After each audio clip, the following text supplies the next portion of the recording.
thank you everybody for the donations, and I thank everybody for coming out. Thank everybody for watching me on Perry Caravello Live, and I'll thank Gina when she shows up. Between now and then, I'm pissed off. Yeah, Gina. Come on, Gina, get your tail up here. Hey, you want to do the humidifier thing now? You want to work on those, see how it would work? What? You want to just troubleshoot the humidifier stuff now while we're here? What do you say that again? Do you want to try and learn how the humidifier works now while we're here? No. What are you doing now? I'm going to be left alone. I want to get done with this and clean it up and put it away and shower and go to bed. All right, I'm not going to press my luck. Perry, you were really great tonight. I appreciate it. I'm a champ. Thank you. You are a champ, and we love you, Perry. We'll see you on Monday.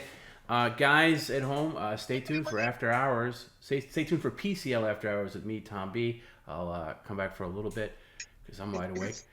And yeah, you want to come on After Hours, Perry? Have a little talk? Nah. You sure? All you guys want to do is talk smack. And No. There's no smack talk on After Hours.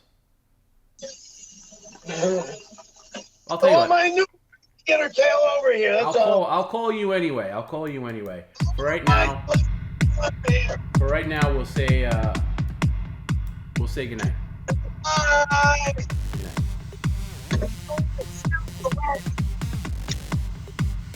Ricky horny. Ricky horny.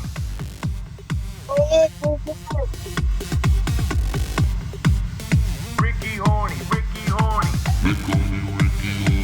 That's right. Thanks for hanging out, guys. By the way, how about that Perry? I thought he was great tonight. I thought this, if I can get this Perry every time, I think it was the right mix. He definitely lost his mind a couple of times, and he was really good. I was really proud of him. Just speaking to him right now, I'm going to call him a little bit, as you could hear. So I was really happy with him tonight. I was proud of him. He had a couple of outbursts, but he rebooted, reset, came back. It was awesome. So, let me see. Not a bad stream. Oh, somebody was saying earlier, I don't always get to see the new dosage is working. Somebody says he did get a new med. Honestly, Perry and I went. I didn't go with him, but he went to his doctor's appointment on Wednesday, and I actually was on the phone with him talking to the doctor and worked out a lot of things, and it was great. The doctor was very cool and understanding. We went through a couple of things. And he prescribed a new thing for Perry, and then Perry's actually going to see somebody else to get some other medication. Anyway, I don't know if that has anything to do with it. I really don't know. But I've noticed a noticeable improvement in him. And even today's stream just felt like vintage Perry, PCL. Apart from not being able to know how to do a humidifier or how to... I was corrected. I thought maybe there a couple of them were dehumidifiers. They're all humidifiers. So yeah, any neck meds? The doctor did recommend something. I don't know if he started it yet. So that's what it was. You didn't seem frustrated with him tonight. No, I wasn't. I really wasn't. I was very easy peasy with him. The only thing I don't want to do is when, I made sure not to talk over him when he was screaming and yelling. Sometimes I'll see a clip of PCL and him yelling, and then I'll hear myself over him. I should have let him go a little bit further before I cut him off. When I do that, I'm just basically trying to make sure that he doesn't shut the stream off, because it's a big pain in the butt when he does that, and I basically just don't want him to get to a point where, and also I don't like him doing that because he feels like he can just get away with that and do that. I don't like that. But anyway, So yeah, that went well, and he just had a better overall. He says things sometimes. There was a lot of gay stuff tonight. Which when it's compacted back to back to back to back, it's going to get him worked up. Like the guy is kissing and stuff. I get it. I poor Jim. He's got to sit through all these. I don't necessarily want to see that either. How scared am I that he's going to drop no words? Not scared at all, because I have a kill switch, and I could always kill it. I could always kill the stream. And by the way, there's really no words in the context that he uses them, and I'll explain what I mean by that. Like even his F word, the F word I'm talking about, not F-U-C-K, the other one. It's not necessarily, it's not a breach of terms of service. It's not like, that's not going to get you suspended or kicked off. There's other people on YouTube, even on Twitch, on gaming streams, that drop that word all the time. It's the context in which you use it. Like if you said, I hate all Fs, I want them to this and that. I think all Fs should be this, and it goes under what's hate speech, then that's a problem. He doesn't use it in that context. But I'm hard on him about it, because I don't want to get in the habit of using it. And like I said before, they could always change that rule. They could change the rule where, a year from now, it is. TOS or whatever. And you got to play by the rules of these stupid platforms. YouTube's been a pain in the ass in that regard. Even with the cursing thing, I actually got a couple of emails over the weekend from you guys, viewers, some people I know, some people I don't, asking me if I was trying to make PCL a G-rated stream, which is ridiculous. And they weren't joking, which I found puzzling. But, watching Perry for 15 minutes will tell you that this guy will never be PG-13, let alone G. I think most people get that. I think you guys get that. But I would love it if maybe instead of dropping the F-bomb 2,000 times a stream, maybe he can cut it down to 1,200 times a stream. And I mean the soft F-bomb, fuck, not the other one, just so we're clear. Now, I don't think that's going to be possible. I don't think he's capable of that. However, he's surprised me in the past in how he can adapt to certain things. So it's been worth mentioning. And the only reason I raised that concern is that YouTube actually said something about it, which is bizarre. So just to give you some context, every video we post or go live with, like this very video now, is immediately demonetized. Like the second we go on, it's just flagged immediately, just because of past streams and Perry's language and things. There's some robotic thing that I don't know what to call it, like some computer algorithm that scans through it to find bad language, and they find it. Can we have an F-bomb counter on screen? Says Steve. You know what? I would love that, but the person running that, their fingers would fall off. It would have to be, I would say, well over 1,000 per stream. But anyway, so we get the demonetization every stream, every video, just about. And now that obviously means that you don't get money from ads, which we've been accustomed to for a long time. But it's a lot more than just that. When you get demonetized, it means that you also don't get pushed in the algorithm of YouTube. So new eyes aren't seeing you. And worse than that, you can get age restricted. So whenever one of our videos gets published, we immediately get flagged, as I said. And it basically says, your content is not suitable for most advertisers. That's their wording, which just means that, all their advertisers, you have to be friendly, or you could say a certain amount of F words, certain amount of you can say shit a few times and fuck a couple of times, and whatever else. It's bizarre. They've lightened up on it a little bit in the past 6 months, but not to the degree where they would suit us. And I've always said it would be great if they had a certain core of advertisers that are okay with bad language, like adult language, adult. I don't know, like the man great or something like that. Like, hey, we don't care if people say it. Do I have a 10-second buffer? Yeah, the stream is on a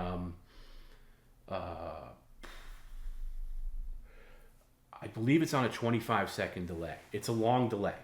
Like even like Garrett and Jim were talking about it when we were live in Pottstown, and they were like, "Wow, I never realized how long the delay is." It's a long delay. You could even see it in the chat because the chat's a little delayed with what happens on the stream, and that's if Perry just does something thermonuclear where I can kill the stream and then I'll restart it. And what I'll do is I'll just cut the delay. They don't have like a dump button like they do in radio. But anyway, so. Like I said, we get flagged. It says your content is not suitable for advertisers, blah, blah, blah. Now, there's an option on every video to request a review and potentially get that overturned. Either Garrett or myself will do that. And we only do it if we think a video is not that bad in terms of language. Now, 9 out of 10 times that gets denied. It says we've reviewed it, and it's still going to be demonetized. You know, most of the time it's justified. Yeah, honestly, because it's just, by their standards, because it's just loaded with bombs. Once in a blue moon, it slips. The video slips by and gets reviewed and then gets monetized, and that's usually like a short or a clip or something like that. However, this is what happens when you select request review. It puts human eyes on you, like because a human being is now scanning through and they're matching their notes with whatever the algorithm said,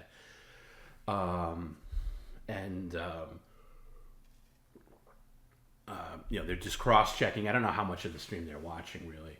But you're getting a human person. And because it's reviewed manually, they want to see if the demonetization is merited or, maybe they'll overturn it. Like I said, it's rare for us. But, so human reviews can help us, but at times they can make it a lot worse. And somebody else said YouTube's been more strict lately, and that's been true. I found that out. Case in point. So recently we were reviewed and denied, as always, but the person doing the review took the extra step in age restricting a number of our videos, not just the one we looked for review. So that's age restriction, which is different from demonetization, but they go kind of hand in hand, So what does age restricting a video do? Well, that means that you have to have a YouTube account and you're verified to be over 21 to watch the video. You have to log in. So if you're just watching randomly without being logged in, you wouldn't be able to do that. It would forget about it. Also, forget about the algorithm of any kind. The video will never be pushed, never be promoted. It will never show up randomly as a suggestion. You specifically need to seek that video out. And a number of our stuff got age restricted, and I'm in the process now of, appealing that. And sometimes they get appealed, sometimes they don't. Even when we were live in Pottstown, that got age restricted. I did appeal that, and it did get overturned. And I know people say, "Oh, go on Rumble, go on Kick," and yeah, maybe we will at some point. We have accounts on alternate platforms that are ready to go. Problem with them is you don't have the potential to grow like you do on YouTube or Twitch because the general audience isn't on those platforms yet. Although that might change, in time. And it's not all about growth, mind you. I'm personally very happy with how our audience is right now. We've always had solid live views. Thank you to everybody that watches, live.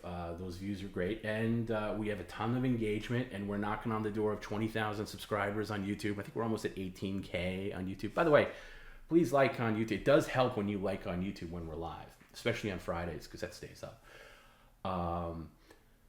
But 20,000 subscribers on YouTube, when we get there, is a very respectable milestone, especially for PCL, which is not for everyone. This is not the kind of stream that's going to get the attention or views of, big time streams. It takes a very specific kind of humor to get Perry and be entertained by what we all do here. So we're grateful for the loyal audience we have now, which is sizable. So I'm very comfortable with that. I'm not saying oh, we need to do this or that. We're also very proud that we've built this community of demons who you all have a shorthand with each other. You build friendships with each other, and you're extremely welcoming of newcomers, which is nice to see because that's not always the case in other communities. But having said all that, of course, we'd love to see the channel grow. I would love for myself, Jim, and Garrett to do PCL full time.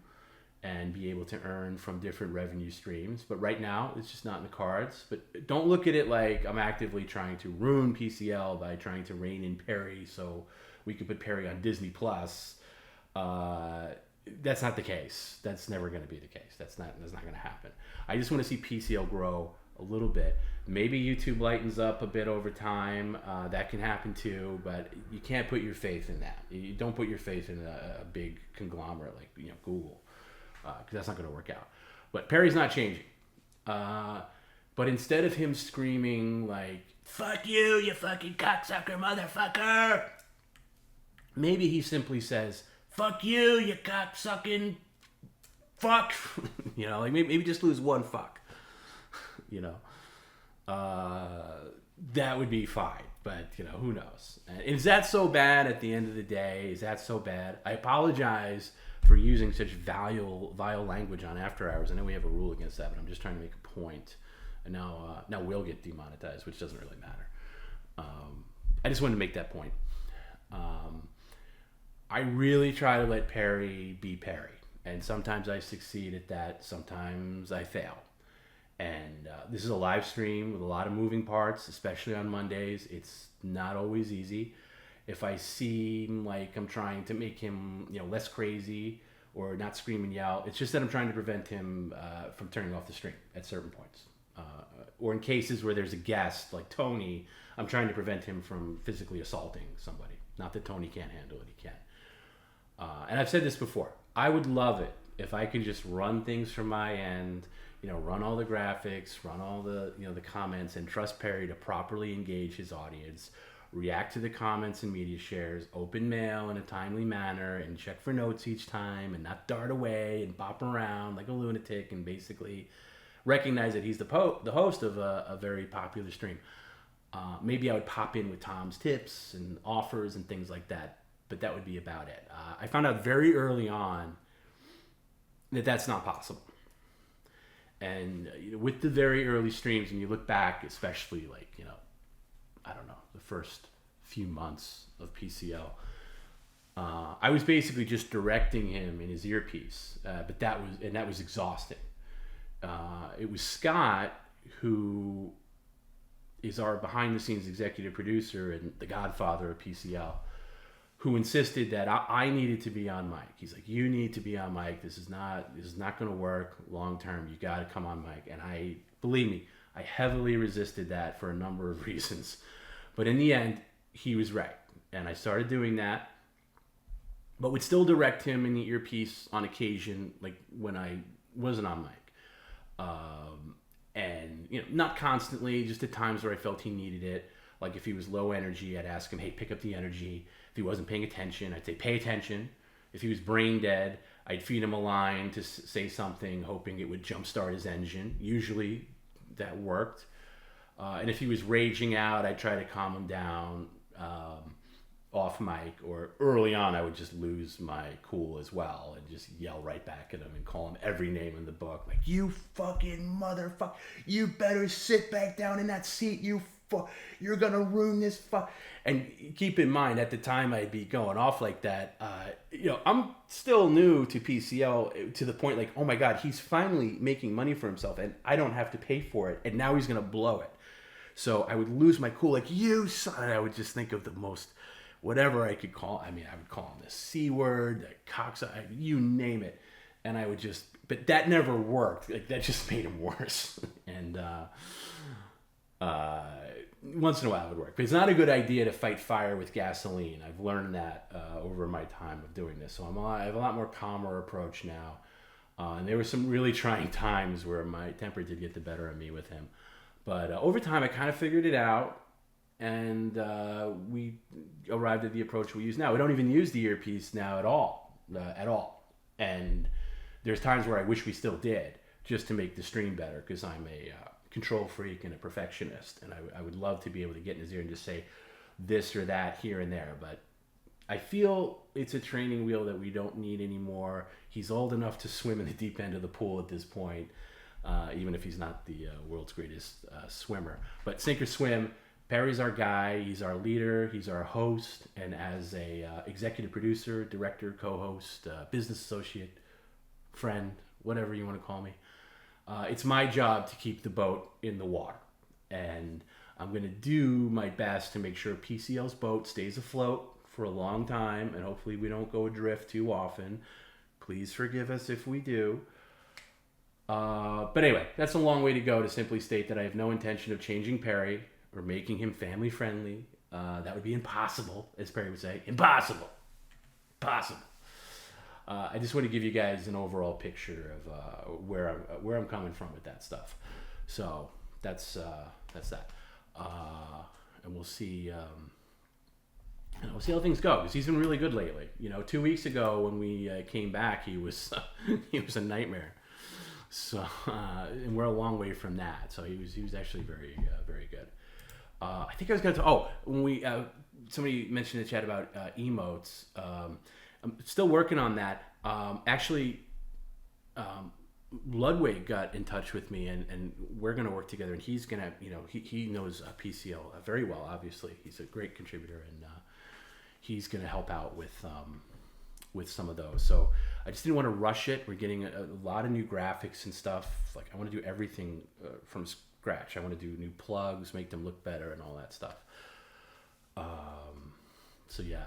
And I also wanted to bring up, I don't know who sent in the Nancy Kerrigan skateboard with the blades, but I want you to know that went over really well, even if Perry was like freaked out by it.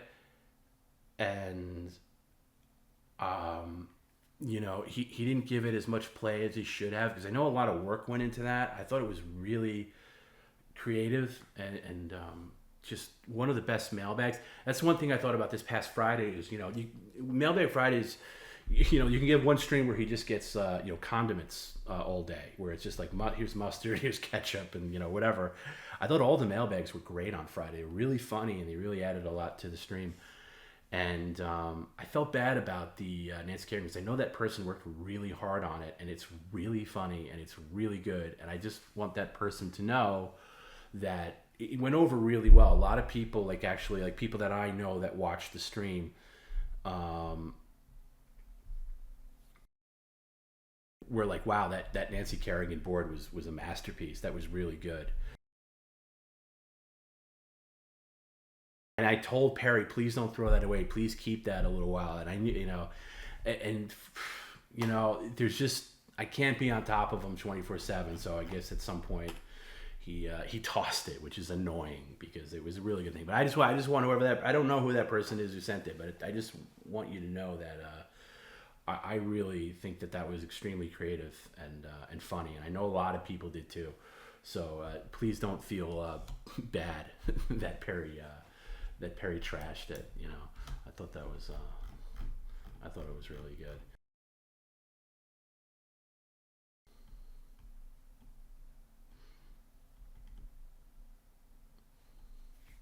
Yeah, you can't blame Perry for being Perry, though. I mean, really, that's it.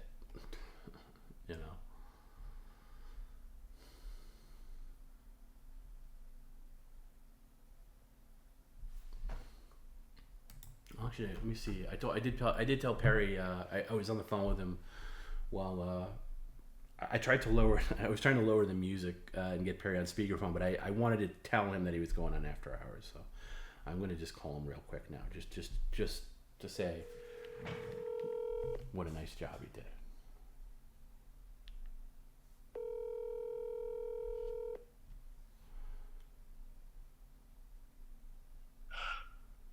I'm dumping trash. What do you want? Oh, okay. I don't want to take up your time. I just wanted to say I'm doing PCL After Hours right now. I just wanted to say, Perry, you did a great job tonight. I know there were some rough spots, as I said to you earlier, but you worked through them and you were really great. So A+ job, man. And you didn't mail it in on the on the PCL smoothie. How gross was that on a scale of 1 to 10? 10 being really bad. 10 well, look, I've drank some bad shit in my past. I bet. And this is on top of the bad shit chart. But you did it. I would say a 10 for completely disgusting. Yes. Okay. Yeah. But I'm off. Yeah. Anyway, what are you throwing away, by the way? I pulled that bag out. Okay. Are you going to keep the ice? The ice already went down the drain. Oh, okay. I guess your freezer's full. You don't really have room to keep that ice. Freezer's packed. Yeah. What's going on with the pizza? The pizza's gonna be saved and eaten tomorrow. Okay, cool. Yeah. You know, when I That definitely looked like more your kind of pizza than my kind of pizza. Another day eating pizza. If you had to give the smoothie a rating, what would you give? 0. Somebody asked the question, was this worse than the smoothie you drank on the set of Windy City Heat? About the same. Really? Yeah. That looked pretty bad too. About the same. All right. Well, listen, Perry, I'll let you go. I don't want to annoy you or anything like that. I just want to say, Yeah. apart from the couple of times you threatened to turn it off, you were really great tonight, and it didn't go unnoticed, and I appreciate it. Tell Gina Caravello to get her ass over here. Did you hear anything I said? Be here. Did Come you? on, baby, down. Wifey, go get your butt over here. Ow! Did you hear anything I just said, or are you just on this one track mind? Yelling at the fact that I want Gina here. No, I know what you're doing. I'm asking you if you heard what I just said. Nope, not at all. Okay. Good night, Perry. Great job. Good night. All right, that's our guy. That's a lot of. Yeah, apart from threatening people's lives, you did great. Yeah. I don't know what the Gina thing. It comes and goes. Like he's off to the races with that lately. So we'll see. Focus is not his strong point. That's true. That's true. How does Perry not know these women are fake? Please, that is that is something I ask myself. I don't have the answer for that. T-Bone, TomB, I heard you caught wind of a couple of PCL fans running into each other at Disneyland a while back. I was one of them. Oh, that's cool. Yeah, my friend Mark was one of them. And yeah, that's really cool. I think that's great. I think random PCL fans running into each other in the wild is fantastic. Whatever happened to Danica Patrick? She's still in the mix, I believe. Still in the mix. He wants to believe they're real. It's true. It's just there's a lot of things that add up. I was saying to Jim earlier in the chat, when somebody was putting in the tips from like Dirty Dirk, right? This is just like how precious Perry's mind is, and why we all love him, and why people want to tune into Perry. So Dirty Dirk comes up. It's like, hey Perry, whatever Dirty Dirk says, and he's like, that's not Dirk. That's not Dirk. And then Linda Johnson comes in, and she wants his services because she wants him to come to Florida to murder, some animals. And Linda, you are like, of course. So Dirty Dirk's not real, but of course Linda is. Like, so it's weird how he picks and chooses. Like, that person's not that person would never say that. But then everybody else is like themselves. It's just amazing how he picks and chooses. Friday's going to be an interesting stream. He's going to poo his pants. I'm not going to actively remind him of that. I don't necessarily want him to see him poo in a diaper on the stream. It's not exactly what I'm looking for, And by the way, somebody wrote me during the stream. I don't know if it was the same person who sent in at Tom's tips about their dad not being well. I can't tell if it was or not. It could have been somebody else, and they were just saying like, "Hey, thank you, guys, and PCL's getting me through some rough times." And I know there's a lot of people out there. I've been getting a lot of emails, just people going through, sharing their personal experiences, whatever it is. Their spouse is going through a rough time. They're helping with, or a parent, and I just want to say, if I don't get back to everybody in a timely fashion, just know that means a lot. I take it very seriously. I do try to respond to everybody. it's a process, and somebody was asking in the chat earlier, like, how am I doing? I'm okay. I'm just okay, I would say. To be honest, I've been doing a little better than I have been. I'm kind of, slowly coming out of the numbness that I've been in the past year or so. After losing my mom and trying to process everything that was happening, I just felt, drained to the point, drained emotionally, where you come to a point where you're just numb to everything. Like nothing really makes a dent. It's not, and that's, don't get that confused. That's not like you're in some deep depression. It's just like you're just kind of, you're like a flat line. I don't know how to explain being numb. It's just like, like flat. I don't get mad, don't get sad, or happy or anything. You just kind of feel nothing, and it's like being on autopilot. That's a better way to explain it. Like you're just on autopilot, like emotional autopilot. And that sounds worse than it is, honestly. But just moving along to do what you need to do. As I've said before, like my passions evaporated, and you're just kind of existing at that point.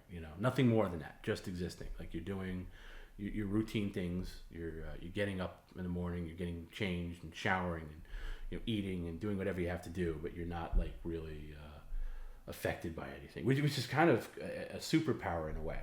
Like 'cause things that would have bothered me like a year ago, like would drive me up the wall. Like it just mean nothing. Like nothing. Like it just goes right through me. Like I just don't care. But as I said, I'm slowly coming out of that with a desire to feel more like myself again. Comfortably numb, Pink Floyd. Yeah, very. I think that's kind of a drug thing. Mine's not a drug thing. But I'm slowly starting to be comfortable with feeling myself again. It's a process. I'm in the very early stages of it. And I can't be alone with that. I think I would have to think that my situation is not unique. I know there's other people that kind of go through that. And I was trying to explain it. Like I was talking to my dad about it recently. Because my dad's going through the same thing. And he's not like... Yeah, and it's not like you're in a depressive state. It's not depression. It's not like, you're affected with sadness. It's just that you just don't feel anything. There's moments, like obviously, like going away with Teddy, who's 5, and seeing him excited about, he's obsessed with, like, haunted houses and dark rides. And, like, we went to the Jersey Shore recently, and seeing him excited. That, of course, I'd be a Vulcan if I wasn't... happy seeing that. So I do have little fleeting moments, like that. But overall, I think it's coming out of yourself a little bit is important, and I share that because I think a lot of people are going through something similar. Somebody says, I feel the same way, Tom. I'm taking an antidepressant drug. The drug makes me feel almost the same way. Yeah, I've never been on any kind of medication like that, and I don't want to. I don't feel like I need to.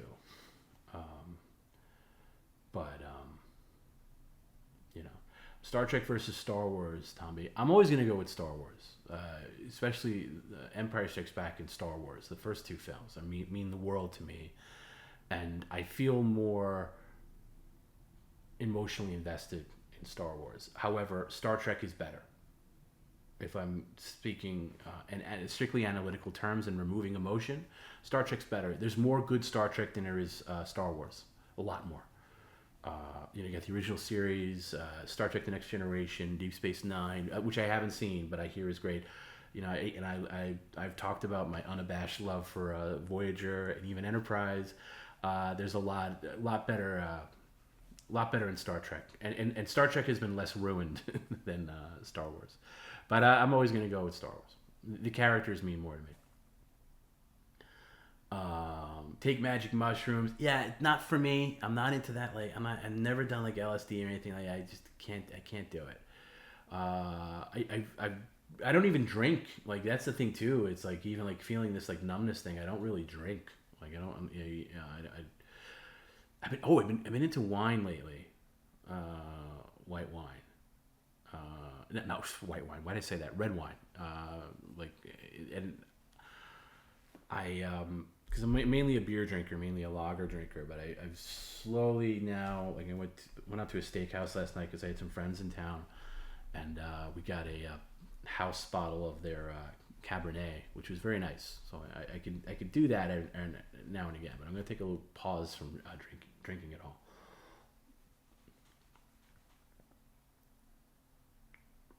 But yeah, I love Star Wars, especially when Master Chief destroys the Death Star. I'm just reading the chat. Perry likes Last Jedi. He doesn't. I don't think he did. I don't think he did. What I order, it was Peter Luger's. They have a very limited menu, so we just got this. It was 3 of us, so we just got steak for 3, which we annihilated, and shrimp, spinach, cream spinach and thing. Still shopping e-bikes. Yes, very helpful fan, viewer, I should say, wrote me, gave me a really great breakdown of bikes. I still got to go through it. But yeah, still searching the e-bikes, but I'm closer to making a decision on the bike because like I said, I do physical. Sorry, I get a little mush brained at this point, so my vocabulary is behind sometimes my speech. I do personal training twice a week. Tuesdays, it's tomorrow morning, bright and early, and Thursdays, and then I supplement, a couple other days, and I've been trying to do more cardio, and my cardio I want to get from biking, because I hate ever. Somebody says I should take up smoking. Never been a thing for me. Never was a smoker. Never could never wrap that around my brain. Willfully inhaling smoke into one's body. It's like I've said this before. It makes as much sense as like drinking a glass of gasoline to me. So I don't. By the way, more power to you if you do smoke, whatever you smoke. What's my favorite part of PCL? Says Bob. Honestly, it's moments where Perry is enjoying himself along with everybody else. When he leans into it. When he's happy, or at least, and I don't mean like him talking about Gina or something like that, but like the silly stuff of PCL. I enjoy that. I also, there's certain people that contribute tip comments that get me every time. I love a good Dan Dizak. I am an unabashed, OG Dan Dizak, OG Amy, gets me every time. Little things like that. I like the really creative media shares. Like I was saying to Jay, shout out to Grimace. Like he threw together that the woman that Perry interviewed at Gino's. Like he had a video where she was talking to TMZ, and I'm like, that would take me a month. It took him a couple hours to whip that up. So yeah, I like when he sees like he'll get like annoyed with something, but he'll almost laugh and he's like, oh, you motherfucker, you fucking son of a bitch. I like that version of Perry. I hate it when Perry, I know you didn't ask me what I hate the most about PCL, but I hate it when Perry gets in that fake voice thing and he just, again, it's a very childish thing he does. He tries to just expunge everything out of his system. He's screaming and yelling, and in the moment where he's like doing I don't want to do this anymore. I gotta be careful with the fake voice at this hour. But when he gets really like that drives me crazy. That's worse than him darting away.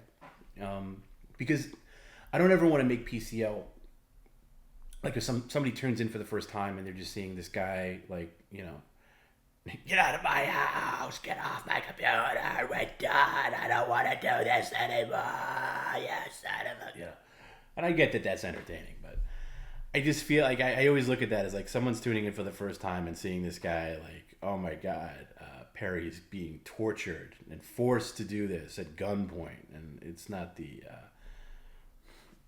it's not the case.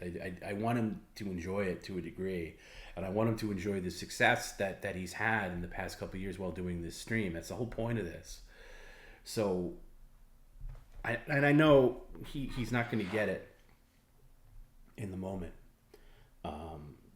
he's not going to. Yeah. By the way, that die song was great. I should play that. It was really good.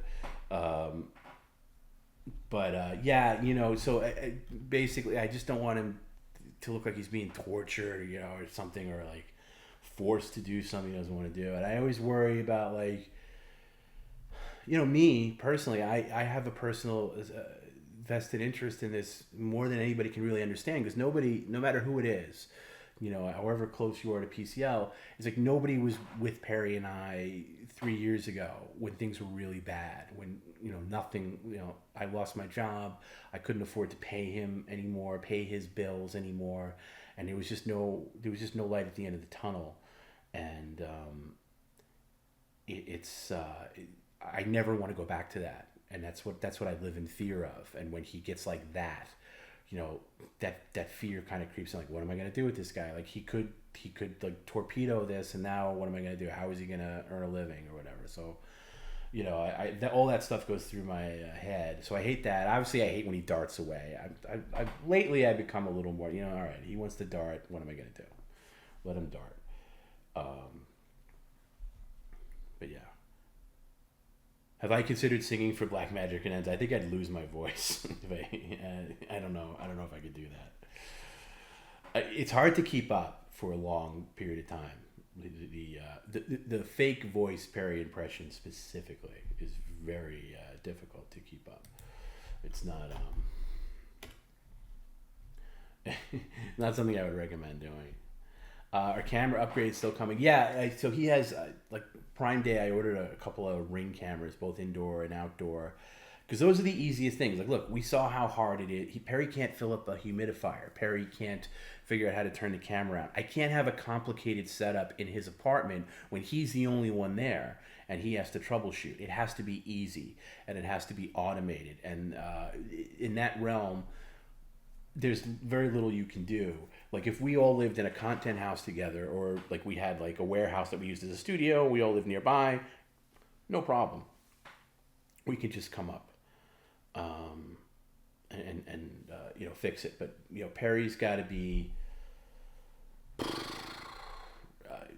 it's got to be easy. So hopefully these Ring cameras. I think maybe Garrett and him might go to the movies this weekend to see Mission Impossible. Maybe Perry doesn't fall asleep this time. Yeah, we'll see.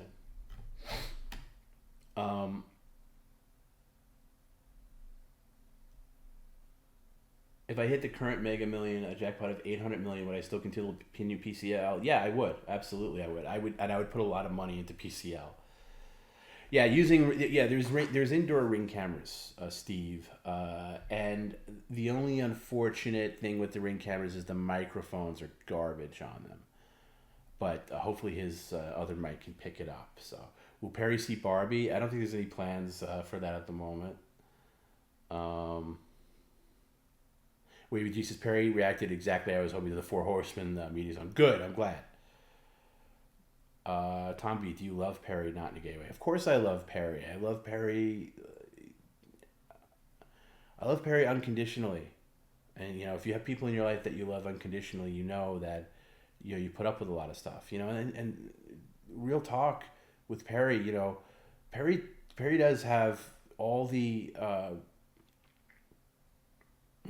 symptoms of somebody who's had a traumatic brain injury, short triggered temper, and I short-term memory loss, and all these things, and you just got to put up with it. Of course I love Perry, because if I didn't love Perry, I wouldn't have gone into debt, trying to keep him afloat when he lost his disability money.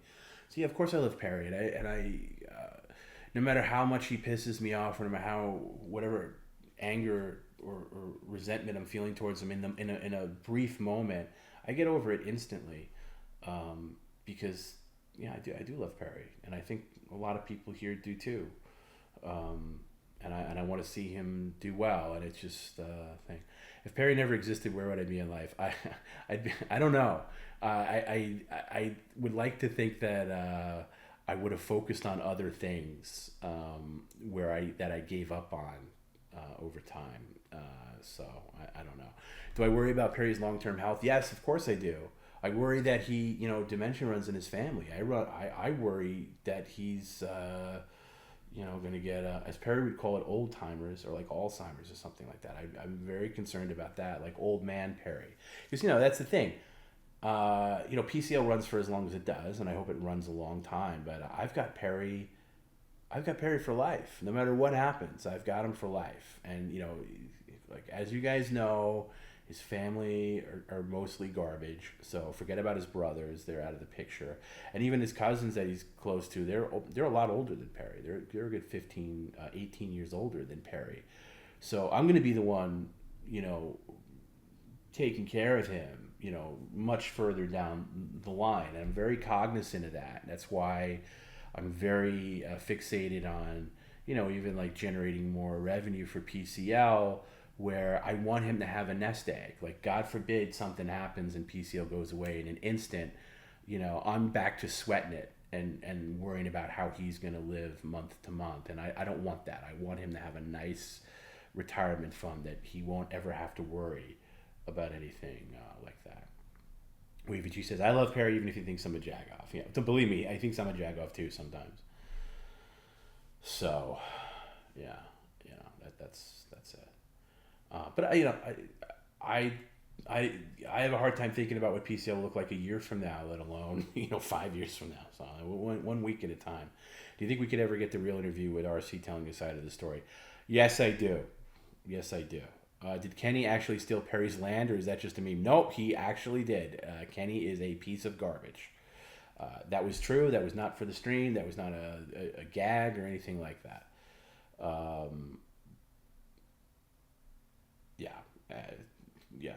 Kenny did basically con him out of land. So it's a long story. My brain's a little fried right now to get into that.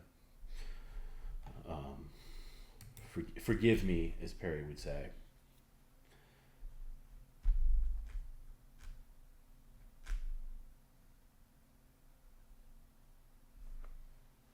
When will Tony Hawk return? I don't know. Maybe Friday. Maybe he can help with the humidifiers. He does have to. By the way, I mentioned this.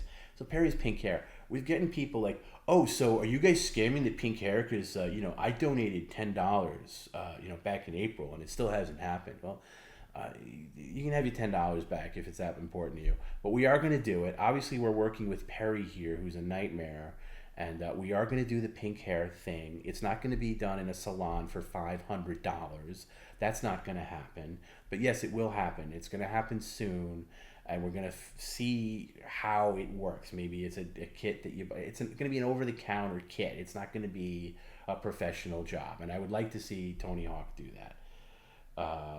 Tony Hawk's not going to be in town on Friday, Jim says. He's going to be in Arizona. But one of these days, I'd like Tony Hawk to help with the hair, the pink hair. Whether it's one of those spray things that he just reapplies constantly. We do want the pink hair to last for, about 30 days or so. Believe me, we all know about the pink hair. We didn't forget about it. It's going to happen. And, if you're worried about, that you donated, 10 or $20, you can have it back, but it's going to happen. Hot tub stream is going to happen too. Somebody mentioned the hot tub stream. Yeah, Perry's pool complex was closed forever. It opened up, I think, back in June. So yeah, I think the best time to do that would be a Weather Matters. I would like to do a Weather Matters stream, and then open with him in the hot tub, and then transitioning inside. I think that would be the perfect form for it. Or if Tony wants to do the hot tub, I think Perry and Tony would be great in the hot tub. What happened with Perry's crazy neighbor? You mean the guy who attacked Perry? I technically can't talk about that because it's a quote unquote legal matter, for at least for the time being. So I don't want to elaborate on that at all. Forgive me. So you're saying the pool party is on? Yeah, I'm saying at one point we're gonna have the pool party of the century. There was at one point, this is years ago, this is like Big 3 stuff. We were planning like a pool party event or something like that. And I had talked to the owner of Perry's complex, and we almost had them at the point where they were going to accept a fee where they would rent it to us for the day, the pool at a certain point, and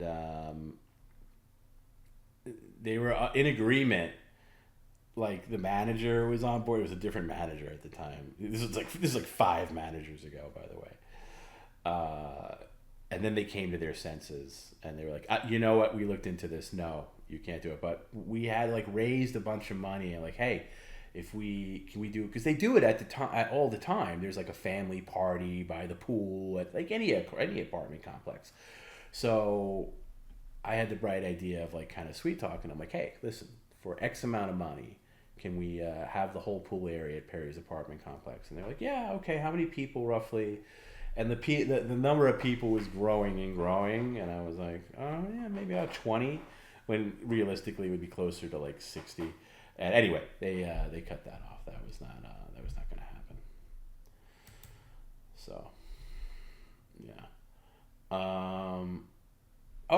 Manic Panic. Yeah, that would be great. Person who sent it. Yeah, Manic. I forgot about Manic Panic. I didn't even think Manic Panic was still a thing. That is a great. Yeah, if you send that to Perry's apartment, if you could, that'd be great. I completely forgot about Manic Panic. Manic Panic is perfect. Oh, by the way, I talked about this very early. So on Patreon, this week, so I think it's Saturday to come out. Let me just double check. I think it's scheduled to come out on Saturday, drop on Saturday, as some idiots say. There's a comedy Pyrrhic Resurrection, which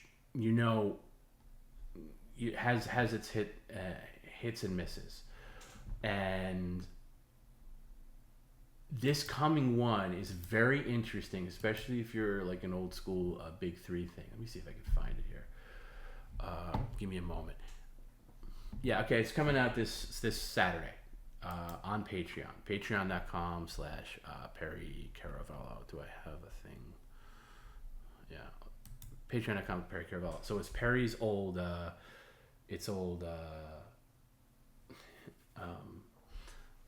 public access show. If you know what public access is like basically YouTube of the 80s and 90s. It's like you can have your own show. So he has his own show. Anyway, so this guy, he has a number of people on this show. Let me see who's on this one. I'm going to get the name. Sorry. Bear with me one second. I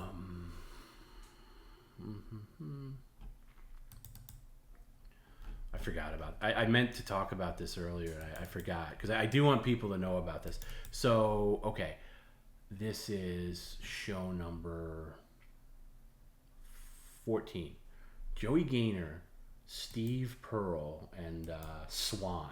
Swan is just, forget about Swan. He's just like a Robert Plant impersonator. Let me see if I can pull this up here. Okay, this is it. This is the show. I just want to show you just a little bit of it. So this is Perry with a yet again another co-host. This is from like the early 2000s, I think. So okay, so this is Joey Gaynor and this guy Steve Pearl. Now at the end, the guy in the black, I believe that's Steve Pearl. It could be Joey Gaynor. Anyway, Steve Pearl. If you don't know who Steve Pearl is, and you probably don't, but I'm going to give you a little. It's technically, he predates Mole in the Big Three. He's basically the Pete Best of the Big Three, if that would be the best way to play it. So back in the early days of Big Three, where it was like Don Barris is making phone calls to Perry, and basically kind of doing like a Jerky Boys thing, like doing these very elaborate things, and I've heard a lot of these. So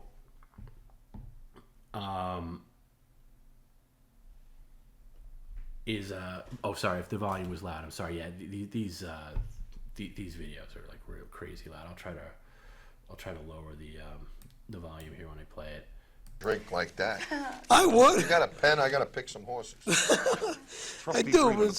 Wait a second. You don't need to pick any horse. So these two guys are kind of like, this is the first comedy Pyrrhic where Perry's being trolled on this episode by these two guys. Now this guy over here who's playing the Robert Plant guy, he's not in on it, and he's kind of just like, what is up with these two guys? But anyway, I'm gonna give you the limited knowledge I know. So Steve Pearl is the guy who kind of played the Mole role before Mole came into the picture, and he'd be on the phone with Perry, and he played a character called Don Wilson. And if you know who Don Wilson is, Don Wilson, most people wouldn't know. I barely. It's way before my time. But Don Wilson is a guy who is the announcer for the Jack Benny program. On radio. Hey, talk like this. Like this Don Wilson or the Jack Benny program. So this guy would play Don Wilson and do the voice. And he had a voice like this. And he'd call Perry Kid. And I've heard a lot of these calls, and they're very interesting. And Don Wilson's gag with Perry is he was a white supremacist. And he kept calling Perry to warn Perry about the coming race war. And like how, I'll give you an example of a call I caught. We're talking like 93, 94, around that time. And he's like, hey, kid. Yeah, what? It's Don Wilson, announcer of the Jack Benny program. Listen, kid, there's a race war coming. I hope you're prepared. What are you talking about? No, the race war coming. You got to stock up. You got your weapons. I don't need any weapons. It just goes on and on. So, of course, as many people do, poor Don Wilson, aka Steve Pearl, fell out of favor with Don Barris, and for whatever reason, I don't know the ins and outs of that. I'm not even going to speculate. They just bad terms, whatever it was. I don't know. Maybe Steve wanted money or whatever. Who knows? And then Mole came into the picture, and then the big three started. But Steve Pearl was the third man originally. It was Don Barris, Steve Pearl, and Perry. And Steve Pearl would call as this, and maybe he did other characters, but he did this guy named Don Wilson, and he would just call Perry, drive him crazy. However, even after he fell out of favor with Don and wasn't doing the Perry thing, he still had Perry's phone number, so he still called.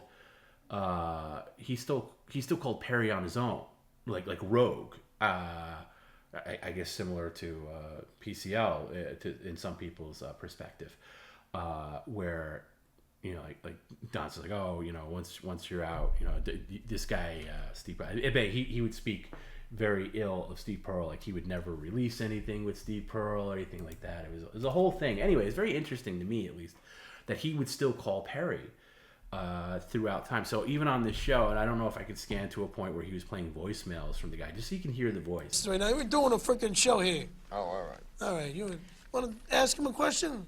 Do you think all Aspens are alike? Yes. Coming from Robert Plant, folks. After you take so many, Dale. That's right. So let me ask you a question. If you're... Hey, let me scan. Did Don really not pay Perry for his work? Yes, he really didn't pay, but I don't want to get into that. I don't want to get into any, we're past that. I've talked about that ad nauseum. I want to see if I can get this to play here. Keep playing that Kashmir. That's like a short tarantella. It's great. Polyester's a little cheap. I'm trying to see what he has a recorder that he pulls out. He starts playing voicemails from. Okay, so obviously crappy video.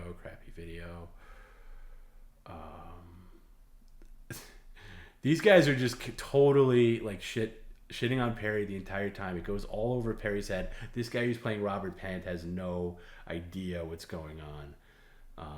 But the show continues. Oh, here he is. So he's got this little thing in his hand, and let me just see if I can play it. I said, Don Wilson from the Jack Benny program from Hollywood, and also over the Dallas television located in the heart of the Sunset District. This guy's nuts. Hey, kid, I hear you're going to do that idiot Perry show. You shouldn't do that, kid. First of all, Perry's wanted for a series of rapes. Oh, no, I don't want to. He's accusing you of stuff again. Oh, so he's accusing me of being racist now? Yeah. That white supremacist piece of crap is accusing me of becoming racist. That little bastard, that no good son Oh, wait, he's cursing here. This is another one I got. Oh, Hey, my. kid. Bob Wilson from the Jack Lanning program. This guy never was... And the Battle of Fun Television say the hardest one. This guy's a phoney. Nobody should ever sign with this guy. Mr. Wilder to come over tonight.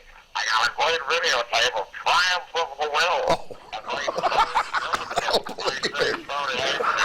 don't believe this guy. Come on over, we'll rock out the Triumph for the Will. Oh, my God. Just watch this. Be proud of your race. Oh, my God. Do you understand This what this can't be a real guy. This, No, not really. it's unreal. This, Anyway, Even answer me. he's a wannabe. he leaves me these Broke into long my night. house. Broke into our house. Here's the last one he left. Tuesday. Message 5. I guess.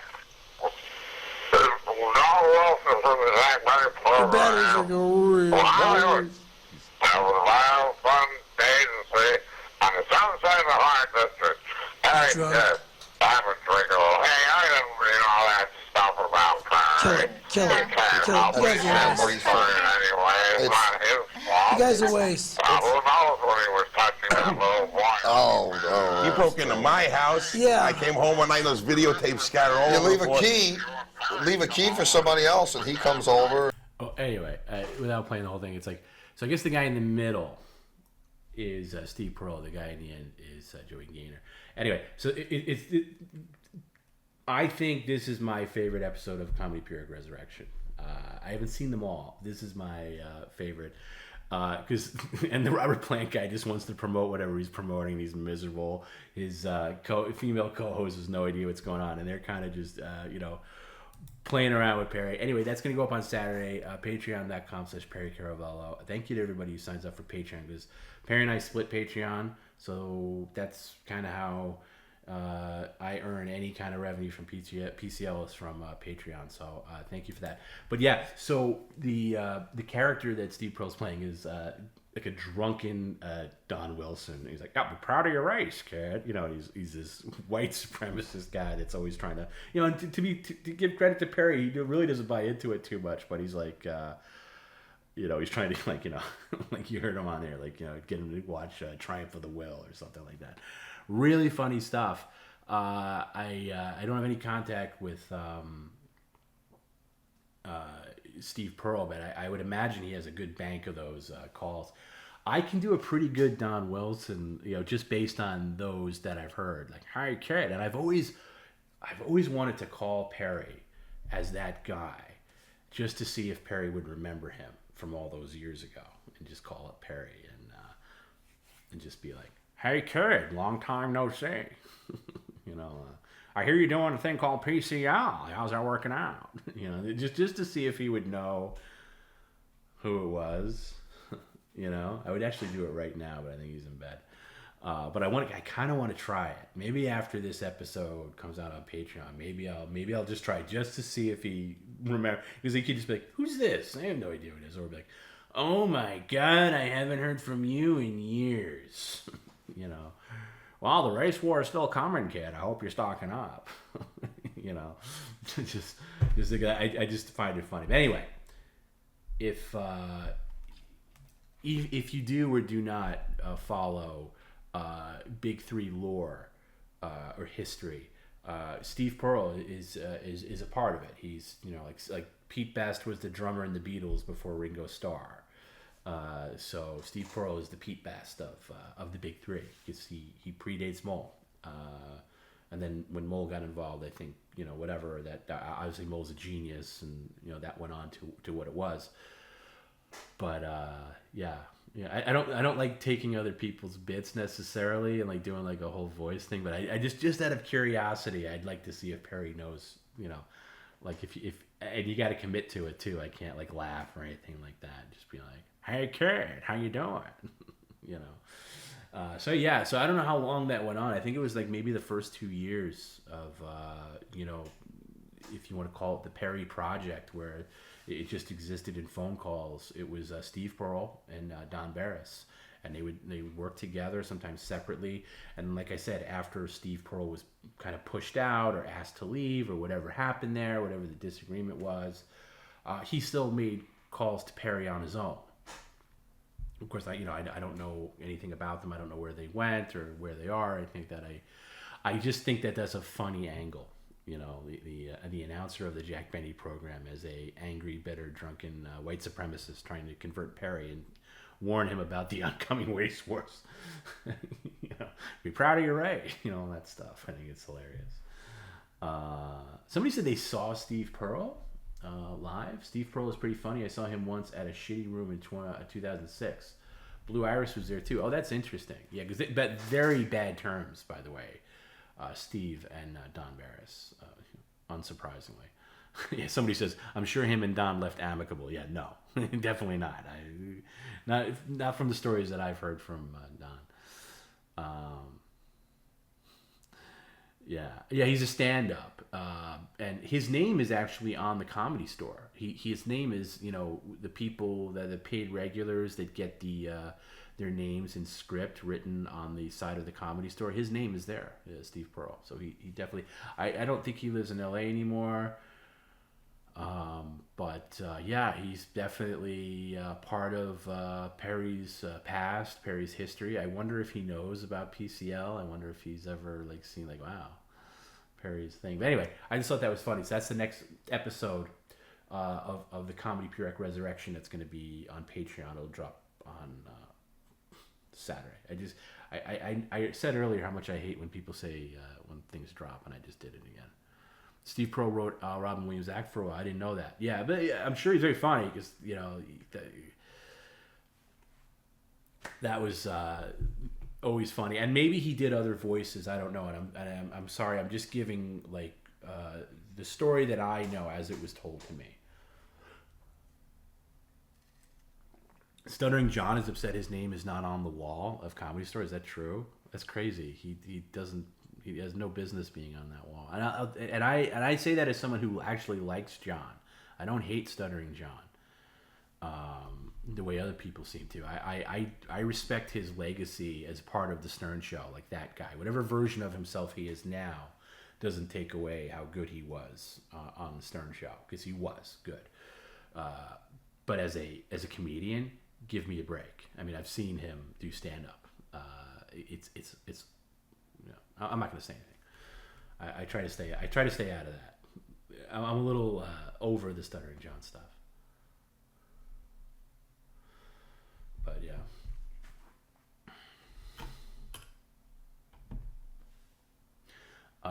Fan says Mole isn't a burnt out bridge as Don, right? I hope there's hope of him and Perry docking and that. Yeah, without going too far into that, no, I love Mole and haven't spoken to him in a bit, but he was a big proponent of PCL when it started, and there's no bridges burned there. He's great, and I'd love for Mole to be a part of PCL in any way possible. I think that's probably not going to happen until Jimmy Kimmel Live goes away. I mean, they're all on strike now. By the way, has anybody missed talk shows? They've been gone since the strike. Has anybody missed them? I was saying to a friend the other day, Hollywood in general is shut down now, and actors and writers both striking. And I was saying, let's say in an alternate universe, all of this goes away. They just decide they can't come up with any terms. Hollywood shuts down. There's no more movies, no more new movies. There's no more TV shows. Do you really care that much? How much is that going to affect you? And for me, I was like, you know what? I was looking forward to seeing the next Mission Impossible or something like that. Or there's a couple of things I would have been curious to see where they went with the Bond series. But yeah, no, I'd be okay. I got plenty of movies from the past to revisit and watch. I'd be okay. But yeah, nobody's missing those talk shows at all. I think it shows you how outdated they are as a format overall.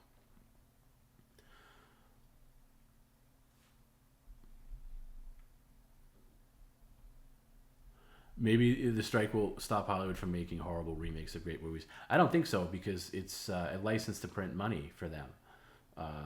they own the IPs, they own all the properties. So if like you're a studio and you own the rights to such and such a movie, why wouldn't you remake it? Because you don't have to pay you don't really have to pay anything.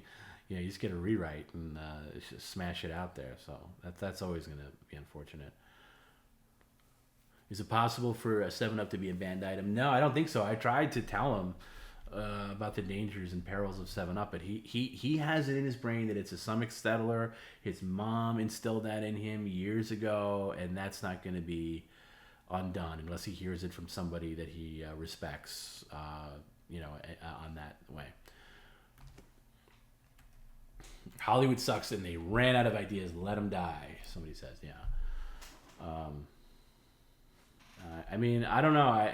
I'm surprised that this strike is lasting as long as it has, because it's got to be costing them a fortune. By them, I mean like studios. You know, all the productions that were halted. You know, I'm shocked that we're in week 3, basically. I really would have thought this would have been resolved by now.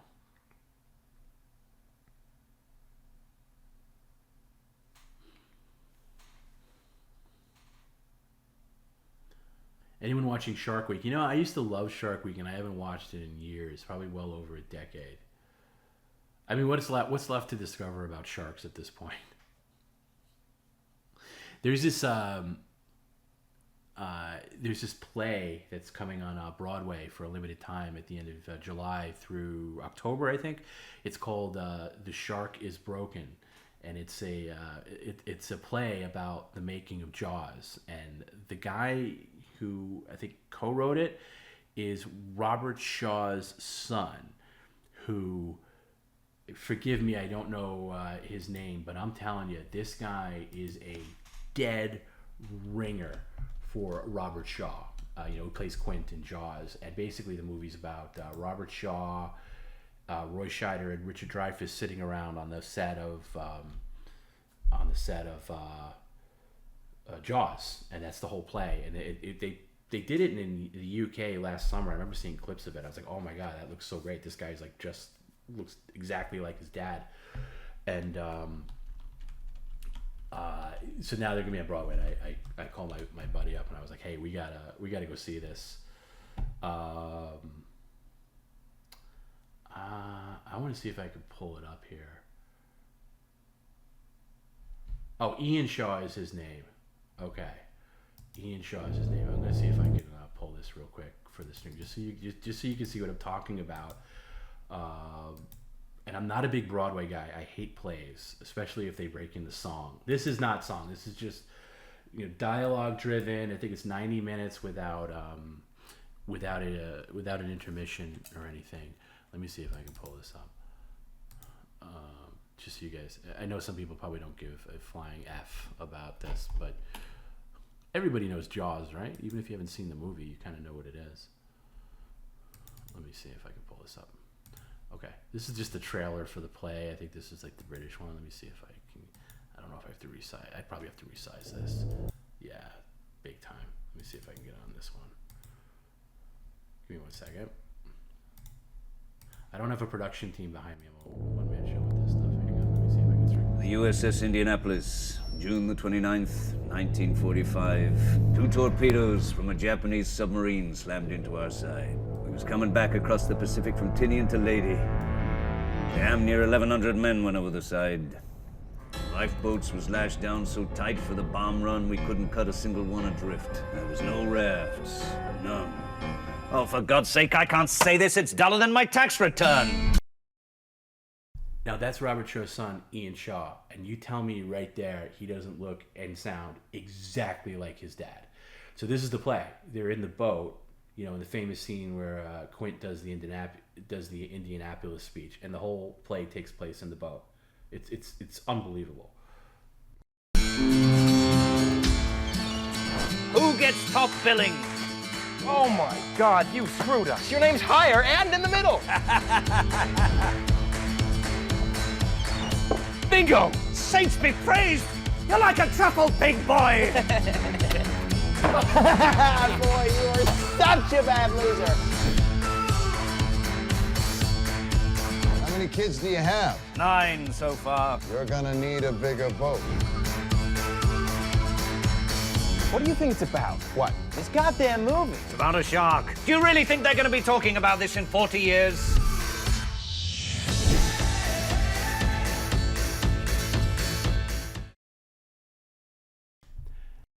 Yeah, I've seen longer clips of it where like it's like unbelievable. It's unbelievable how much he resembles his father. Like to the point where they should just get him and make a Quint prequel. Like literally just cast him as Quint and do a prequel to Jaws. As nauseating as that sounds, just do it.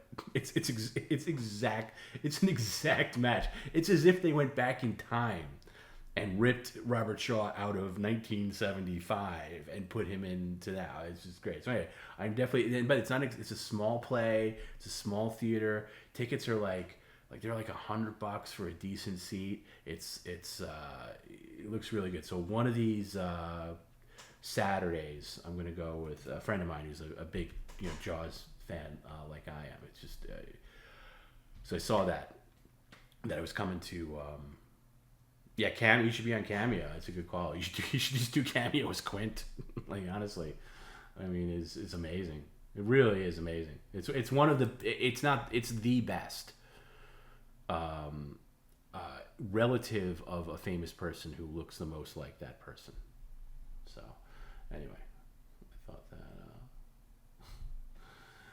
I thought that would be cool to see because I normally don't like Broadway. I can't remember the last time I saw a play on Broadway. Can't remember it. I don't know. If I really thought about it, I probably could. But I don't like anything that's like singing and dancing or like people breaking into song or something. I can't stand it. I don't like musicals. My mom, big show tunes person. My sister, big show tunes person. Not me. Can't do it. Where can it be seen? It's on Broadway, so it's in New York. You got to fly to New York to see it, but maybe it'll tour elsewhere because it's not. It doesn't have a long run. I think right now it's through October. But yeah. Anyway, sorry to get into the Jaws weeds. I don't even know what brought that up. I don't know. Anyway, I should probably wrap up. I got training in the morning. I just wanted to hang around and say all that. I wanted to ease people's minds if you thought that I was going the G-rated route with PCL and really trying to clean Perry's act up. That's not the case. That's not the case at all. I did want to come back and say that. No show tunes. So TomB is straight. Yes. As Perry likes to say, I'm a man made for women. That's what After Hours is all about. Weeds. TomB weeds. Oh, Shark Week got us into it. Okay, thank you. That makes sense. Yeah, Shark Week. Yeah. Okay. That makes sense. It was one of those things that popped up for me on Instagram where I don't really use Instagram all that much, but I was looking at it on my account for a change. Usually I'm on Perry's account posting PCL stuff. And you know how like 10 years ago you'd be really freaked out when your phone like suggested something to you that you've maybe even thought about and not really articulated, or even you were talking, like let's say you could talk to, like, oh, I'd love to go to Mexico or something like that, and then like the next day you look on your phone and you see an ad for like, hey, trips to Mexico starting at $2.99, and 10 years ago you were freaked out by that, and now you're just like accepting of it, like, oh yeah, that's how things are. So I had mentioned something about Jaws, I was talking to a friend of mine recently, and then all of a sudden I see this Jaws ad. I was like, oh yeah, thank you, creepy spyware that knows what I'm thinking and talking about. Yes, I will look up at tickets based on this link. Yes. So I now I'm just like oblivious to it, and I'm cool with it. And not only that, I'm thankful for it. I'm like, oh yeah, oh good. You know what? I was thinking about going to Las Vegas sometime in the next year, and I do want to see what the best deals are. Thank you. I will. I'll get right into that. Love your Instagram, RIP the McCrypt. I don't post on Instagram really, but I'm glad you've liked it in the past. I don't post anything. I stopped doing that a couple of years ago, maybe during the pandemic. I don't know what it was. I was just like, you know what? I'm sick of Twitter. Every Tom, Dick, and Harry doesn't need to know what every thought you did, or every meal you've had, or every trip you've taken, and I just got myself out of it, and I'm glad I did. Is Perry going to review Mission Impossible? Yeah, I think so. I think that's the plan. Perry and Garrett to see it this weekend. I saw it. I loved it. Highly recommend Mission Impossible. I would say, that's a series that just gets better and better as it goes along. I would say this last one is as good. I wouldn't say it's necessarily better. I'd say it's as good, but it's phenomenal. It's definitely a big screen thing. I'm going to take my dad to see Oppenheimer maybe next week. And then I'll probably I like Perry do a Broadway show if they would allow him an earbud to remember his lines. That's probably the only way he'd be able to do it. So yes, that's probably the only way he'd be able to do that. Yeah. Will Perry get his Instagram back? Yes, I think so. I think you have to, as much as you have to punish bad behavior, you have to reward good behavior. And he's been good lately. So, yeah, I think he's going to get his Instagram back. I think it makes him happier. So, yeah.